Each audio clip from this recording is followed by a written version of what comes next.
અને હવે અન્ય સમાચાર વિશે વાત કરીએ। આજથી ગુજરાત વિધાનસભામાં બજેટ સત્રની શરૂઆત થઈ છે। રાજ્યપાલ આચાર્ય દેવવ્રતના સંબોધનથી બજેટ સત્રની શરૂઆત થઈ। બજેટ સત્રમાં કુલ 23 દિવસ હવે કામકાજ ચાલશે। આ બજેટ સત્ર દરમિયાન કુલ 26 જેટલી બેઠકો યોજાવાની છે। સત્રમાં નાણાકીય કામકાજ માટે 18 બેઠકો મળશે અને આભાર પ્રસ્તાવ રજૂ થયા બાદ શોક દર્શક ઉલ્લેખ પણ રજૂ કરાશે।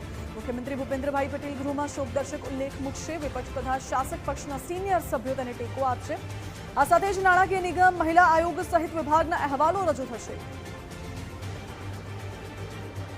આજ મુદ્દે વધુ વિગતો મેળવીશું। સંવાદદાતા રીમા દોશી આપણી સાથે લાઈવ જોડાઈ ગયા છે। રીમા, આજથી બજેટ સત્રની શરૂઆત થઈ ચૂકી છે અને શું અપડેટ્સ હાલ તો મળી રહી છે?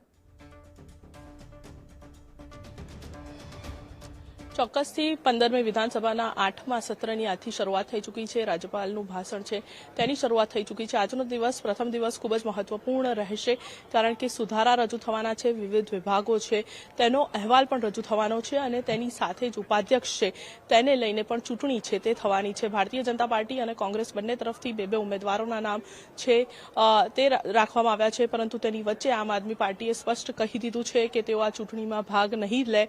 પરંતુ બીજી તરફ કોંગ્રેસની પણ વાત કરીએ તો શૈલેષ પરમારે પણ એ જ પ્રકારનું નિવેદન આપ્યું કે તેમને ખબર છે કે આ ચૂંટણીમાં તેમનો વિજય નથી થવાનો, તેમ છતાં તેઓ ચૂંટણી લડી રહ્યા છે। ત્યારે ભારતીય જનતા પાર્ટી તરફથી પૂર્ણેશ મોદી અને જીતુ વાઘાણી બે નામ છે તે લોકો ચૂંટણી લડવાના છે।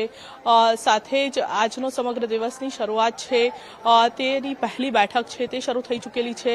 રાજ્યપાલનું ભાષણ ગૃહની અંદર અત્યારે શરૂ થઈ ચૂક્યું છે। જી રીમા, બિલકુલ આભાર આપનો।